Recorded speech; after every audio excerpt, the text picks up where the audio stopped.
আসসালামু আলাইকুম। ছাত্রলীগের সাবেক নেতাদের তোপের মুখে পড়ে সভাস্থল ছাড়তে বাধ্য হলেন আওয়ামী লীগের সাধারণ সম্পাদক জনাব ওবায়দুল কাদের। ওই সময় সভাস্থলে শোনা যায় ছাত্রলীগের সাবেক নেতারা ভুয়া ভুয়া স্লোগানও দিচ্ছিলেন।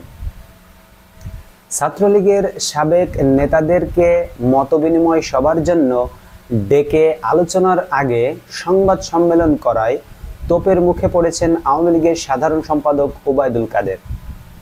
তুমুল হট্টগোলের মধ্যে সংবাদ সম্মেলন শেষ না করেই সভাস্থল ত্যাগ করেন তিনি। বুধবার 31শে জুলাই বেলা 11টায় রাজধানীর বঙ্গবন্ধু অ্যাভিনিউয়ে আওয়ামী লীগের কেন্দ্রীয় কার্যালয়ে দলের সাধারণ সম্পাদক জনাব ওবায়দুল কাদেরের সঙ্গে সাবেক ছাত্র নেতাদের মতবিনিময় সভা হওয়ার কথা ছিল। সেখানে সাবেক নেতারা উপস্থিত থাকলেও তাদের সঙ্গে আলোচনায় না বসে সংবাদ সম্মেলন করার কারণে হট্টগোলের সৃষ্টি হয় বলে একাধিক সূত্র নিশ্চিত করেছে।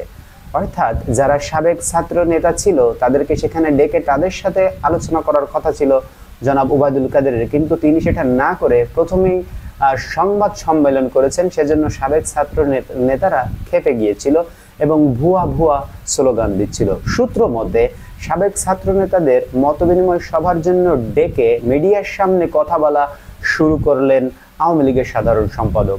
এ সময় ছাত্রলীগের সাবেক নেতারা হট্টগোল শুরু করেন। নেতারা এই সময় ওবায়দুল কাদেরকে লক্ষ্য করে বলেন, আমাদেরকে ডেকেছেন, আগে তো আমাদের সাথে কথা শুনবেন, আলোচনা করবেন, সেটা না করে আপনি মিডিয়ার সামনে কথা বলা শুরু করেছেন। আমাদের ডেকে কেন সংবাদ সম্মেলন ডেকেছেন? তার আগে আওয়ামী লীগের সভাপতি মণ্ডলীর সদস্য ডক্টর আব্দুর রাজ্জাককে